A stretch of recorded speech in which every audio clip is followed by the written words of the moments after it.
Hello, I'm Alon Burstein, a visiting assistant professor in the Department of Political Science and an Israel Institute fellow at the University of California, Irvine. Here I bring you the summary of the last 24 hours of the Israel-Hamas war. It's currently the evening of January 19th, 2024 in the United States, the morning of January 20th, 2024 in the Middle East. Starting with the hostage situation, no new reports were given today about the medical deal, that is the deal between Israel and Hamas mediated by Qatar, that medicines would be given to those hostages with chronic illnesses in exchange for Israel increasing the medical supplies that enter the Gaza Strip. According to the latest reports from Qatar, the medical shipments did reach the Gaza Strip. However, Qatar, despite its giving guarantees to Israel that they would confirm that the medicine reached the hostages, stated that they have no way to actually confirm that this happened, but that it is very likely that the medicines reached the hostages. Prime Minister Netanyahu in Israel, who is the one who handled the deal personally while sidelining Minister of Defense Gallant and different members of the military, stated that he has assurances from the mediator, i.e. Qatar, that the medicines will reach the hostages and that we will find out whether they did or they didn't in the coming days. Regarding the fighting that's going on in the Gaza Strip, rockets were sent from the Gaza Strip targeting primarily the southern parts of Israel, however substantially less than in previous days. There was only one barrage reported, and this targeted the area surrounding the Gaza Strip, specifically Nahal Oz. Regarding the fighting in the Gaza Strip, the northern parts of the Gaza Strip in the Zaytun area, Al-Qassam brigades, that is the military wing of Hamas, reported today that they attacked IDF soldiers with RPGs during a stakeout, as well as firing anti-tank missiles against another area that the IDF soldiers were congregating in. The IDF also reported several encounters and gun battles in the areas of the north, specifically in Zaytun, including targeting several ambushes of Hamas, so likely this refers to that report from the Al-Qassam brigades.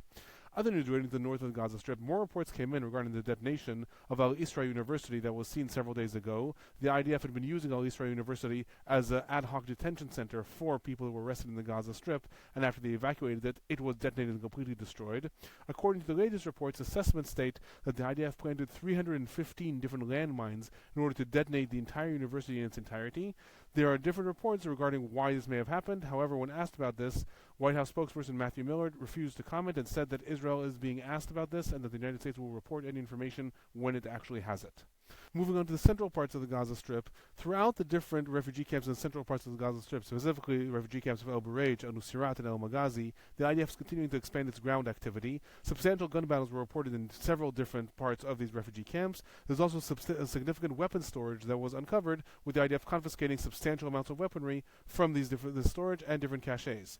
In addition, in El Nuseirat refugee camp, a series of aerial bombings were reported. It was also reported that the IDF was attacking with different Navy bombings. However, this was not confirmed that it was specifically in Nuseirat refugee camp. The bombings reportedly in this camp targeted several different housing complexes.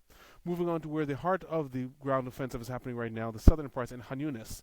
The IDF reported that it took over a Hamas outpost of one of Hamas's Han Yunis brigades that was used as a major training center and a staging ground. The compound included many tunnel entrances, dozens of rocket launchers, as well as different models of IDF tanks and different vehicles that were used by Hamas and specifically the Nukba fighters, presumably in preparing for their attack on October 7th.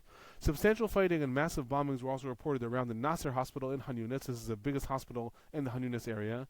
The Palestinian Wafa network reported that buildings around the hospital were bombed and that 30 Palestinians in the area were killed. The UN estimates that some 7,000 internally displaced people in the Gaza Strip are taking refuge in the Nasser hospital, and in addition, that the fighting in the hospital is making it more difficult for different people in need of urgent medical care to get to the hospital areas. Other news from the Gaza Strip. Wael Abu Fanuna, who is the deputy head of communications in the Palestinian Islamic Jihad, was assassinated today in the central parts of the Gaza Strip.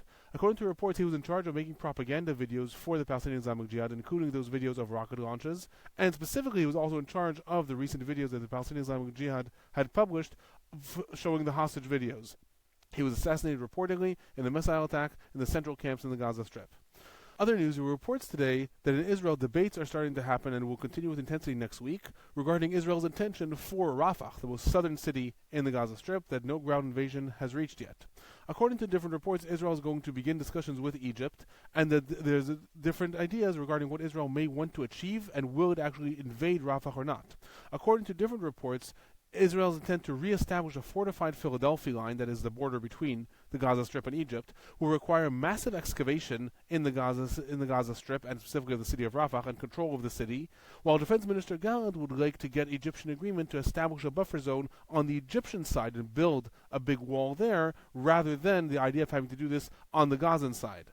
According to the report, Prime Minister Netanyahu is actually advocating that the IDF not invade the city, but instead create a buffer line in the northern parts of the city, separating Rafah from the Gaza Strip, as part of his vision that the IDF is going to anyway control the Gaza Strip, so the buffer lines can actually be set up anywhere, and therefore the IDF would not have to take over the city, could simply create this buffer zone and security fences in the northern part of Rafah.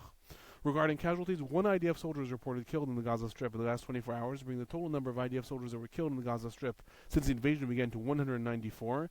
The number of IDF soldiers that are reported injured in the Gaza Strip is at roughly 1,200 to 1,500, depending on different reports. The Palestinian Health Ministry in the Gaza Strip is reporting 142 Palestinians that were killed in the Gaza Strip in the last 24 hours, bringing the total number of Palestinians that were killed in the Gaza Strip since the war began to 24,762. 62,108 Palestinians are reported injured, and between 7,000 and 10,000 Palestinians are still considered missing, most of them buried under the rubble and likely presumed dead.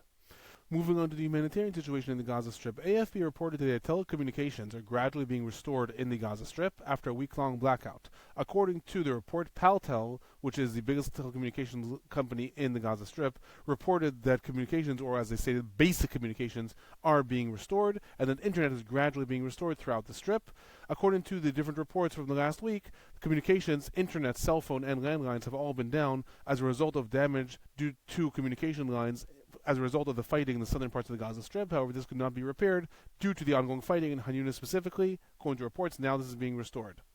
Other news, White House spokesperson stated today that in the conversation between President Biden and Prime Minister Netanyahu, Biden welcomed Israel's agreement to allow flour into the Gaza Strip that will come in through the Ashdod port of Israel, and called on Israel to lower the amount of uninvolved civilians who are being killed and injured in the Gaza Strip. That is the only report regarding this presumably new deal that Israel will allow flour to enter the Gaza Strip through the port of Ashdod. This was not reported anywhere else in UN reports or in Palestinian or in Israeli media reports. Other news, amidst different humanitarian issues, reports are coming in today that as a result of lack of fuel and complete destruction of roads and infrastructure, accumulation of over 50,000 tons of garbage and waste is seen throughout the streets of the Gaza Strip, and this is contributing substantially to the spread of diseases and the poor quality of food, clean water, and hygiene conditions in the Gaza Strip. Regarding the entrance of aid trucks, the IDF reported 169 aid trucks that entered the Gaza Strip today, 92 through the Rafah crossing and 77 through the Kerem Shalom crossing. UN reported that 190 trucks entered through these different crossings. According to the reports, the crossings are going to be closed tomorrow due to a deal between Israel, the United States, Egypt, and the UN in order to facilitate the distribution of goods on the Gazan side and not continue to have aid trucks come in that overflow the capacity on the Gazan side and complicate actually the distribution of the different aid.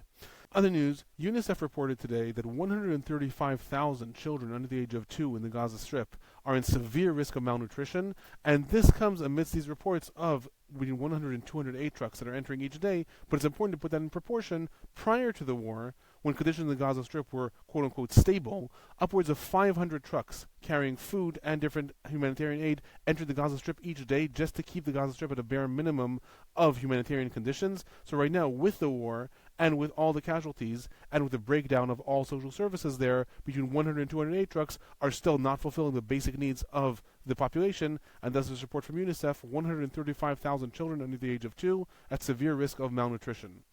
Moving on to the West Bank, substantial IDF activity was reported in different parts of the West Bank. The operation the IDF carried out in Tulkarem and in the refugee camps surrounding Tulkarem concluded after 45 hours. According to the IDF report, the IDF searched over 1,000 buildings and homes in the refugee camp, uncovering dozens of explosives that were planted underneath roads, as well as over 400 bombs and 27 guns that were confiscated. 5 weapons labs and 4 lookout posts were also destroyed. 8 Palestinians were reported killed in this operation during confrontations with the IDF, and 4 of these who were assassinated. One of these was the head of the terror infrastructure in the camp. Many Palestinians also reported injured. 37 Palestinians were reported arrested, including the top-ranking members of the different terror activities in the camp. 1 IDF soldier is reported badly injured in this operation. Other IDF activities reported in the Zawata and Rafidia villages around Nablus, where 1 Palestinian was injured in confrontations with the IDF, as well as in Tel Rumeida near Hebron, where, according to the Wafa news agency, a Palestinian human rights activist's home was searched, and he was also warned by the IDF to stop filming IDF activity. According to reports, he is one of the workers of B'Tselem, which is an Israeli human rights organization. Other news, in Mazarat al-Sharqiya, north of Ramallah, 17-year-old Tawfiq Hijazi was killed today. There are conflicting reports regarding whether he was involved in stone throwing or if a settler pointed out his car and said that he was involved in stone throwing earlier. Either way, the car was shot by both a soldier and a police officer and an Israeli settler. Importantly, Tawfiq Hijazi is a U.S. citizen, and thus the White House was specifically asked about this incident. The White House expressed serious concern over the matter and said they will approach Israel for details. Other news related to the West Bank, the Israeli cabinet is due to vote on the U.S. brokered deal to transfer the Palestinian Authority tax money to Norway, and from there, the money that is destined for the West Bank will be transferred to the Palestinian Authority, while the money destined for the Gaza Strip will be held in custody. Reports that the deal may be accepted, however, there's still no confirmation if the Palestinian Authority will actually accept this. Last week, when asked about this, Palestinian Authority Prime Minister Mohammed Ashtiya stated that the initiative is a U.S. initiative and that the PA may agree to this. However, while there's a lot of U.S. pressure on Israel to actually agree to this, and it is possible that Israel will agree to this throughout the weekend, there's no report that the Palestinian Authority will actually agree to only accept part of the funds.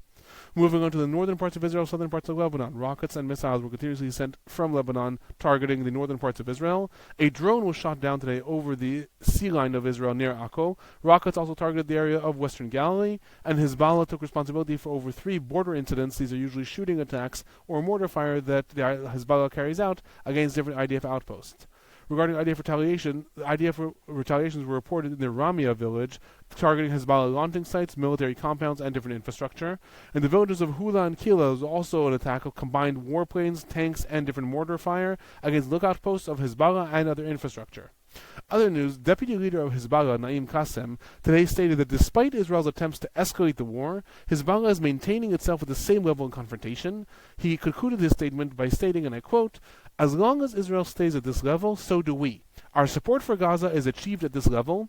This reminds us of a lot of the statements that Hezbollah put out at the beginning of the war, when there was a lot of expectation that Hezbollah was going to escalate the war. However, Hezbollah was saying, we are actually satisfied, so to speak, in our support for Gaza. At this current level, we're not looking to escalate further.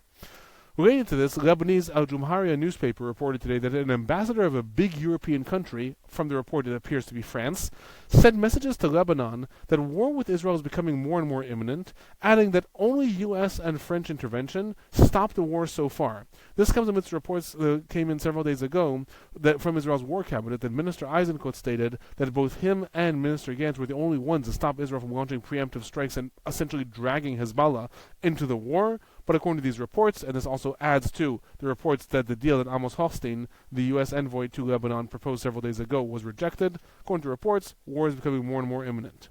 Moving on to the regional developments, the United States reported that it carried out another attack against Houthi missiles. This is the 6th attack since the coalition's offensive began. Reportedly, the coalition targeted 3 surface-to-sea missiles in this attack.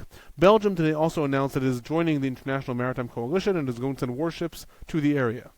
Other news, Al Arabi al-Jadid reported today that there are intense discussions between Egypt, Iran, and the Houthis, as Egypt is working to stop the expansion and escalation of Houthi attacks in the Red Sea, because this ends up having vast economic considerations for Egypt. The report included that Egypt gave assurances to the Houthis that it is not part of the Maritime Coalition, and is working to increase humanitarian aid to Gaza.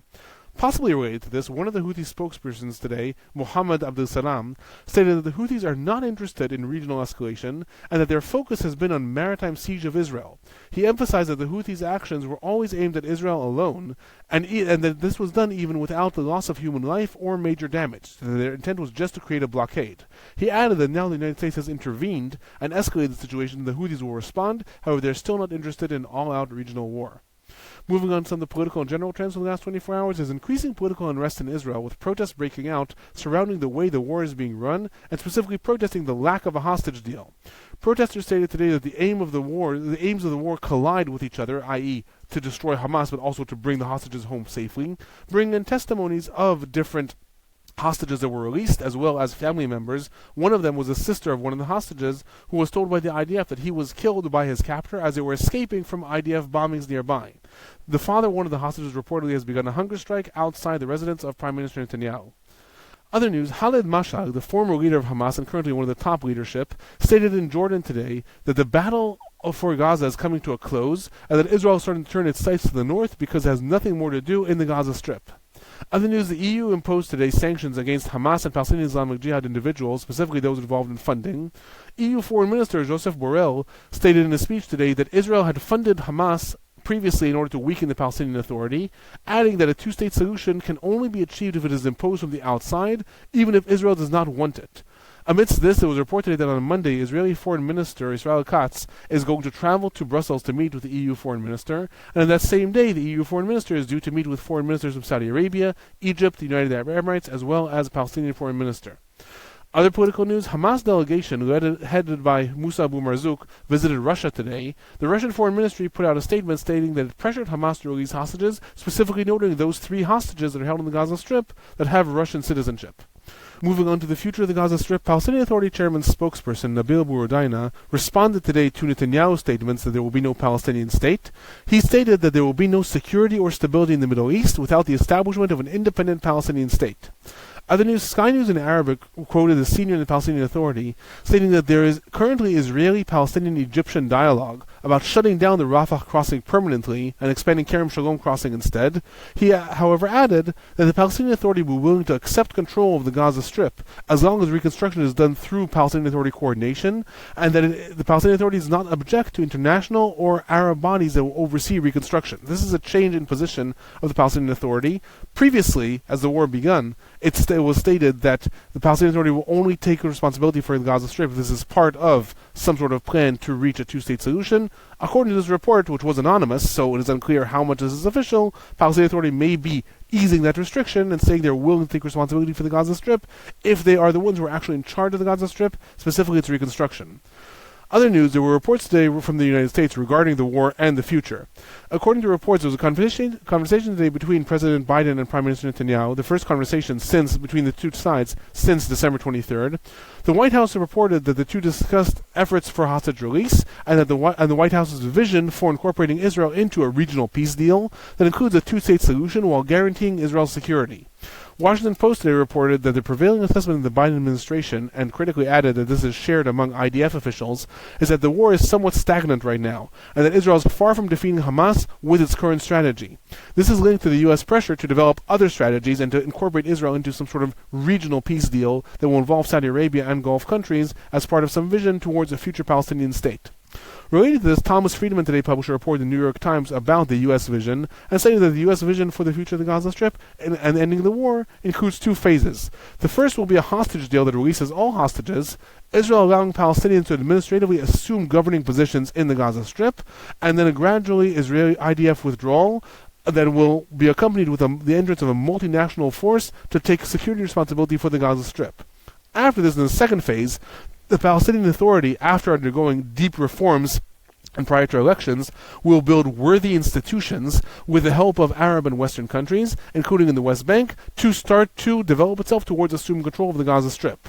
Saudi Arabia will also begin normalization talks with Israel, and these will be completed as a two-state solution is reached. Friedman added that President Biden posed Netanyahu two options, stating, "You will either be remembered in history as the one who rejected cooperation with the Palestinians to end the conflict and the leader who led to October 7th, or you will be the leader who gave Palestinians a state, guaranteed Israel's security, and led to peace with Saudi Arabia and the Muslim world." What we are seeing is that the United States is starting to, quote-unquote, kick into high gear its vision towards ending the war and some sort of future of the Palestinian state, mounting more pressure on Prime Minister Netanyahu, but also possibly developing, what was reported several days ago, their plans regardless of Netanyahu, thinking there may be a day after Netanyahu in Israel, and how these plans can be put forward. That is my report for the last 24 hours. I'll be back tomorrow.